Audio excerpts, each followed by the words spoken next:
Welcome to this Bridgewater Now update. I'm John Luck. We start off with the pandemic, and the weekly reports from the state show that locally the numbers are continuing to grow. This is from the November 27th report, and in Bridgewater there were 73 active cases over a 14-day span, which is the highest total since the start of the pandemic here in town. The average incidence rate is at 18.2, which is also the highest total, and the positivity percentage in Bridgewater is at 2.11%. The uptick in numbers began in the middle of October, and since then both Bridgewater and Rainham were deemed high-risk communities, however reverted back to a lower level by new measuring metrics by the state. The numbers are also rising in Rainham, which has an incidence rate over the last 2 weeks of 21.7 and a positivity percentage of 3.43%. For complete numbers, visit the website that we have for you at the bottom of the screen. Bridgewater police are investigating a fatal crash that happened last Friday night. The accident that took place on Walnut Street near Route 104 happened at 9 o'clock, and that's when a caller that called 911 said a vehicle crashed into a tree and the male driver was unresponsive. When police arrived on scene, a black Cadillac Escalade appeared to have veered off the road, striking a mailbox. There was a 46-year-old Bridgewater man in the vehicle. He was transported to Brockton Hospital, where he later passed away. The incident remains under investigation by local police with assistance from the Massachusetts State Police Accident Reconstruction Unit. At their meeting on November 24th, the Town Council invited members of the Charter Review Committee who had results from a recent survey taken by residents. The survey asked questions about parts of town government to begin the process of reviewing the town charter. This was conducted in September and October and featured 13 questions that included demographic, multiple choice, and open-ended questions. And there were 114 responses to the survey. One question asked residents how familiar they were with the town charter, with 60 answering they were somewhat familiar, 18 saying they were very familiar, and 31 answering they were not familiar with the charter at all. When it came to the overall operation of Bridgewater, 74 gave a rating of adequate, 13 ranked it excellent, and 15 ranked it poor. There were a couple of questions that have been discussed in the past that were brought up in 2020, including whether town councilors should receive an annual $3,000 stipend for service. 45 said yes, 40 said no, and 26 answered that they didn't have enough information to answer the question. And there was that one $3,000 amount so the survey takers could get a more confident response to the question. The appointment of a town clerk was a big talking point last year, and it was a question on this survey. When asked if the town clerk should be an appointed position, 77 people said no and 11 said yes. Another discussion from the past was term limits, and that question appeared, asking if term limit provisions on the charter should be amended, and 43 people said yes, with 21 people saying no, and a little less than half of those answering that they didn't have enough information to answer the question. There were hopes of more people taking the survey, but given the pandemic, it was difficult to get more people to take it, but there were 3 public forums that were used to help gather more data. The last time the charter changes went out to voters, there were questions about what people were voting for and whether a yes or no would cause sweeping changes or just select changes.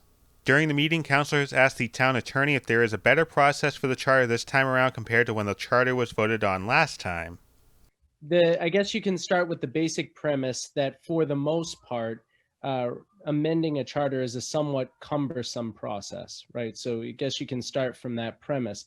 There are some avenues we can take depending on what you all decide is something you want to ultimately go to the voters, and depending on what the actual content of the items that you're looking to push forward as an amendment are.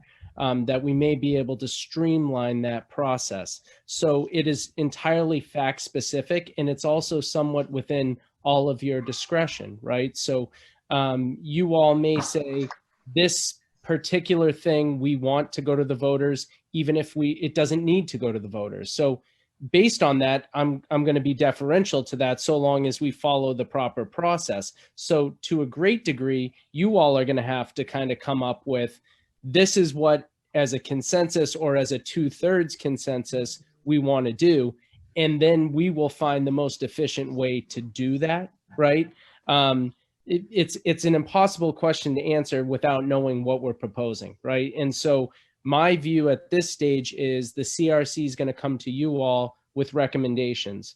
Someone is going to sponsor some of them. Someone's going to not sponsor some of them. I don't know. It's up to you guys. So once that process begins, that's a good time for whoever the sponsor is to have a conversation with me about what the most efficient way to do this is. And a reminder that you can watch the council meetings in their entirety on our website, btvaccess.com. The Common has been decked out for the holiday season with the familiar classics. This past Saturday, the Bridgewater Lions Club set up the Nutcrackers, Snowmen, Elves, and the ever so popular train for everyone to see as they drive through the Common. The decorations get taken out of a trailer and get transported on a flatbed into the Common, where the volunteers set up everything, run the wires, and touch up as needed. These decorations are original, including the train which came from the prison many years ago. We'll replay our conversation with the Lions coming up on our holiday special later on this month, and thank you to the Gillis family for getting this great video of the holiday season coming to Bridgewater. Although things may be different in how we actually celebrate the holiday season, one pastor here in town is looking to keep long-standing traditions going in a year which has put a stop to most. Christmas is going to be different this year as well. And as I've been thinking about what can we do for Christmas this year, 4 things came to mind. 4 needs that I have on Christmas. One is I need to sing Silent Night. I need to hold a candle. I need to hear the Gospel of Luke telling the story of Jesus being born. And I need to have my picture taken with my family in my fancy Christmas outfit. So I've been thinking about how can we make this happen? How can we make Christmas happen in this new and different reality we're living in? So worship this year for Christmas Eve at Central Square is going to be live streamed at 6 p.m. You can go on through YouTube or through our Facebook page, or you can find information on our website. And at 6 p.m. on Christmas Eve, you can live stream worship with us, and we can be all one community. But make sure you have a candle ready, because we are going to hold a candle and sing Silent Night, and we are going to hear the Gospel of Luke told and hear that beautiful story that is so important for us to remember this time of year, and always, really. But I also wanted to show you this cool photo booth I put together right in front of the church. Get your clothes on, bring your family, come get your picture taken in front of the church. I'll have this photo booth up all throughout Advent and Christmas, and we'll be refreshing it as we need to, because it is a long period of time to have it out. But this is our offering to you, the people of Bridgewater and beyond, who just want to have something special and normal this year. This would typically be the week that would have high school football players preparing to play in the Super Bowl at Gillette Stadium, but with no football taking place in the fall, we have some great classics coming away this Saturday night. 22 years ago, BR and Brockton did battle at BU's Nickerson Field, and a run that many people thought was stopped at the 1-yard line turned into a run for the title. Watch Boxers and Trojans from 98 coming your way at 6:30 p.m., and right after that we have the Trojans taking on the Crimson Tide from Everett in the 2001 Division I Super Bowl. We have these games along with our Thanksgiving throwbacks all available to view or download on our website, btvaccess.com. Turning to your health, and a recent study has shown that women who work tend to have better memory later on in life. I think it's surprising because we know that things like education can boost our thinking as we age, or cognitive activity can boost our thinking as we age. But this study shows that even beyond education level, something about work is really good for women's brains. More than 6,000 women between the ages of 16 and 55 took part in the study. They were followed for an average of 12 years and had their memory tested every 2 years. Results show that after the age of 60, memory decline was 50% greater among women who did not work. One main takeaway in the study is that staying active and challenging yourself will benefit you as you get older. It doesn't matter if you take on that challenge when you're younger. So those women who worked when they were 16 and in their early 20s got just the same benefit as women who came back to work later.